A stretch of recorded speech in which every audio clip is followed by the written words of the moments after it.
미라클 모닝. 이 시간은 시편 42편 1절부터 11절 말씀을 통해서 불안감이 몰려올 때라는 제목으로 말씀을 전하겠습니다. 2019년 한 해가 시작되었습니다. 우리는 연말 연시의 분위기로 이때에는 뭔가를 할 수 있겠다는 마음이 솟아오릅니다.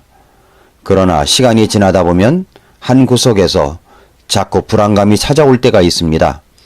정말 될까? 내가 변할 수 있을까? 내가 다른 사람에게 인정받을 수 있을까? 올해에는 아프지 않을까? 될 수 있을까? 할 수 있을까? 하는 불안감입니다. 우리 모두는 살아가면서 가끔씩은 불안을 느낄 때가 있습니다. 가슴이 다른 때보다 더 빨리 뛰어서 불안해질 때가 있습니다. 제 경험상 심박수가 100이 넘어가면 그런 불안 증세가 일어나는 것 같습니다. 그런 게 아니더라도 누구든지 불안 증세는 약간씩은 다 있습니다. 그러나 정도가 심한 사람이 있습니다. 특별히 새해가 되어서 확실한 것이 보이지 않을 때 불안이 찾아옵니다. 우리는 이런저런 모습으로 불안할 때가 많습니다. 오늘 본문인 시편 42편은 고라의 아들들을 위해 악장에게 준 마스길이라고 표제가 되어 있습니다. 1절에 포함되어 있죠. 그러니까 시편 42편은 고라 자손의 시입니다. 고라가 누구입니까? 모세 시대에 살던 사람입니다. 민수기 16장에 보면 고라가 다단과 아비람과 함께 반역할 때 그들과 함께 그들 가족의 대부분이 갈라지는 땅속으로 삼킴을 당했습니다. 그럼에도 고라의 가족이 다 죽지 않고 살아남은 자들이 있었습니다. 고라와 그 배반하는 무리와 함께하지 않은 자들이었습니다. 민수기 26장 10절부터 11절의 기록을 보면 땅이 입을 벌려 그들과 고라를 함께 삼킴으로 그 무리가 죽었고 그때 불이 250명을 멸하여 그들의 표적이 되었으나 그럼에도 불구하고 고라의 자손들은 죽지 아니하였더라 라고 이야기하고 있습니다. 이것이 고라 자손에 대한 하나님의 알 수 없는 은혜입니다. 고라 자손은 하나님 앞에 엄청난 죄악을 저질렀음에도 불구하고 다 죽지 않았습니다. 그래서 하나님께서 다윗 시대에 고라의 자손들 중에 얼마는 찬양대원으로 역대상 6장에 나와 있습니다. 또 얼마는 성전에 문지기로 봉사하게 하였습니다. 역대상 26장 1절에 나와 있습니다. 그러니까 시편 42편은 고라의 자손들 중에 찬양대의 일원으로 찬양을 하던 사람에 의해서 지어졌을 것이라고 추정할 수 있습니다. 1절부터 5절까지는 자신의 삶이 오로지 불안과 눈물뿐임을 밝히면서 그 옛날 자신의 즐겁던 신앙생활을 회고합니다.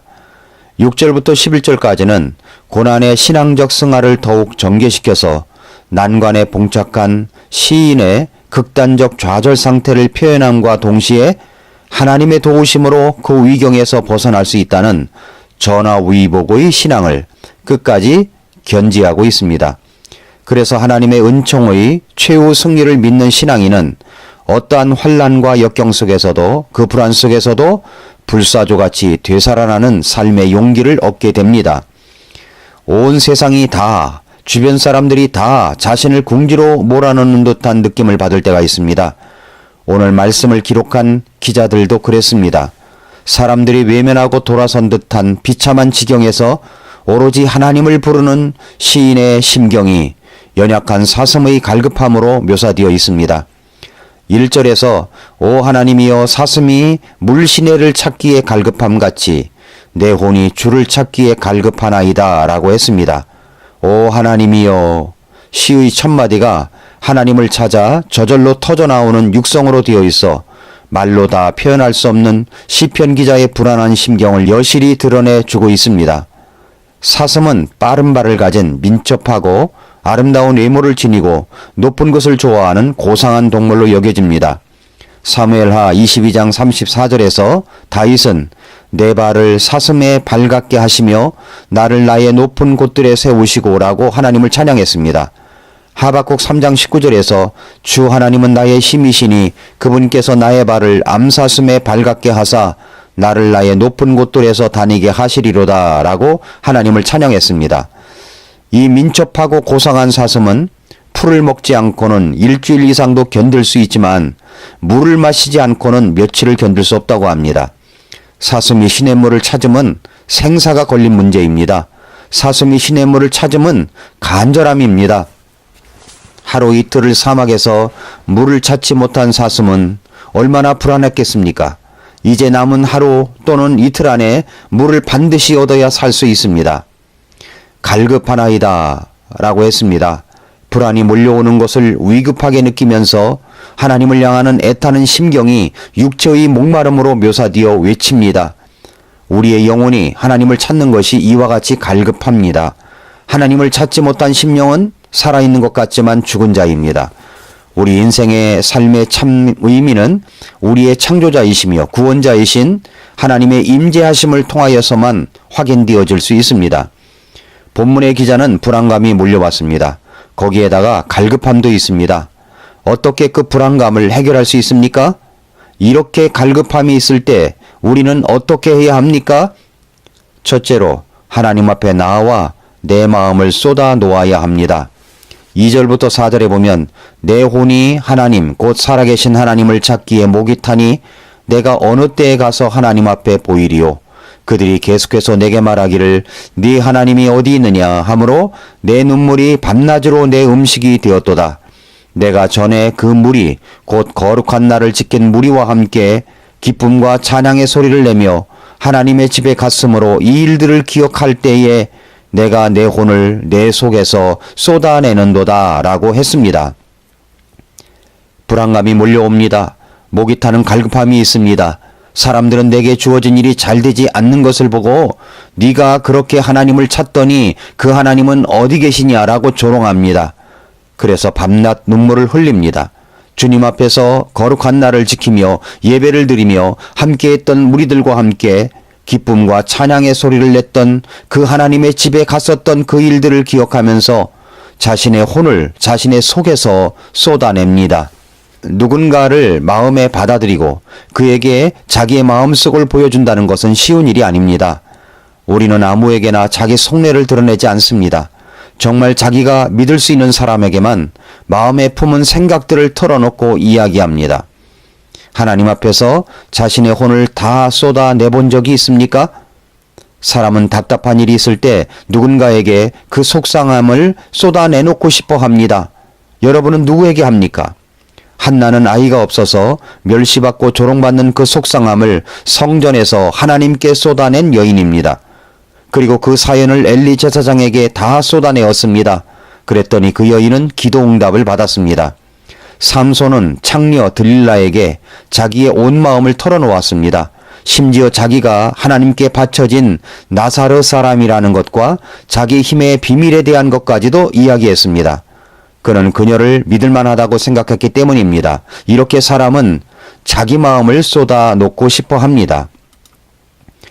예수님께서도 십자가에 달리시기 전날 밤 겟세마네 동산에서 온 밤을 새워 기도하시며 그 마음을 하나님께 쏟아놓았습니다. 그러시면서 내 뜻대로 마옵시고 아버지의 뜻대로 해달라고 간구하셨습니다. 여러분에게 불안감이 있을 때, 갈급함이 있을 때 여러분의 마음을 우리 하나님께 쏟아놓으십시오. 그렇게 할 때 우리의 갈급함은 채워질 수 있습니다. 불안에서 해방될 수 있습니다. 쏟아놓는다는 말은 하나님께 부르짖어 기도한다는 말입니다. 그래서 에클라이트라는 신학자는 이렇게 말했습니다. 하나님은 숨어 계시지만 우리가 그 하나님을 발견하도록 헛기침을 하고 기다리시는 분이다. 그러니까 하나님은 나 여기 있다고 헛기침을 하시는 분이십니다. 하나님의 헛기침 소리를 들으십니까?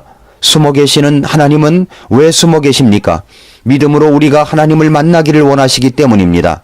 하나님은 보이지 않으시기 때문에 우리가 더욱 하나님을 믿음으로 만나고 더욱더 하나님의 임재를 깊이 체험하기 원하십니다.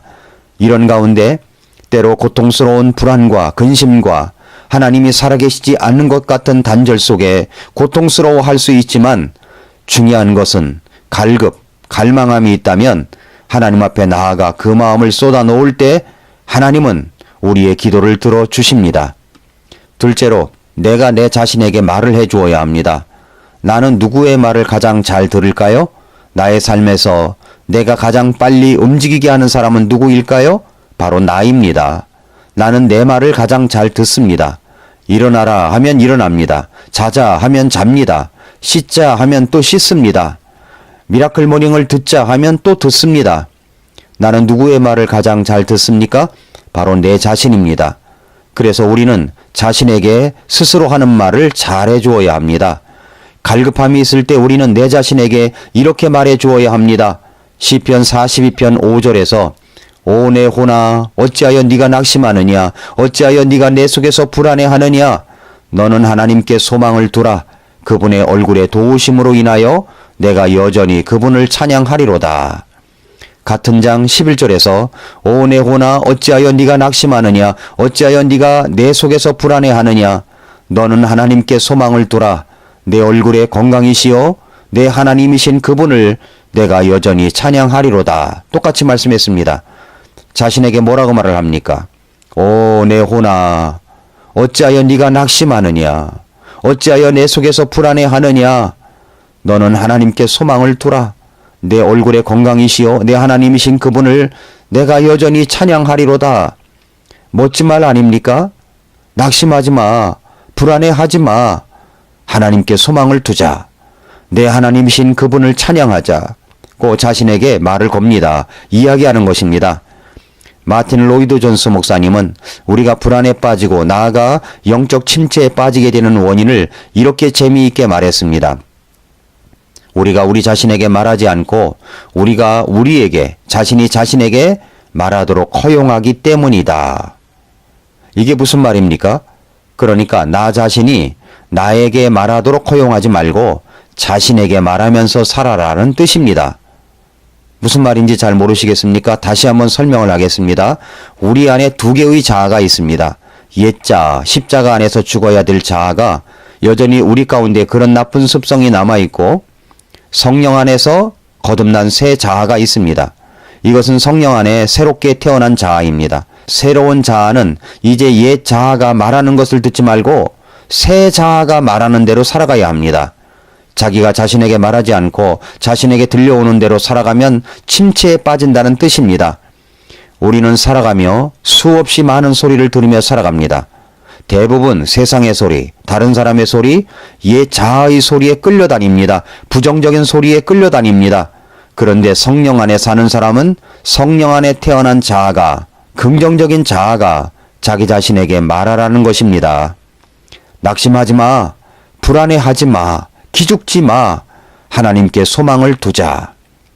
사랑하는 애청자 여러분, 불안하다는 사실 때문에 불안합니다. 그러나 불안을 추적해보면 불확실한 것이 놓여져 있습니다. 그 불확실함은 내 자신의 정신과 육체를 약하게 만듭니다. 그러할 때 여러분의 마음을 하나님께 쏟아낸 적이 있습니까? 최근에 언제 그렇게 해보셨습니까? 우리 하나님은 우리를 기다리시는 분이십니다. 여러분의 그 마음을 하나님께 쏟아 놓으십시오. 자신에게 말을 거십시오. 낙심하지 마. 불안해하지 마. 오히려 하나님을 찬양해봐. 하나님께서 여러분의 쏟아놓는 그 이야기를 듣고 계십니다. 여러분의 속을 쏟아 놓으십시오. 어찌하여 네가 낙심하느냐? 어찌하여 네가 내 속에서 불안해하느냐? 너는 하나님께 소망을 두라. 그래야 새로운 소망을 가질 수 있습니다. 금년에는 하나님께 소망을 두면서 적극적으로 순종하는 해로 삼으시기를 바랍니다. 오늘도 미라클 모닝입니다.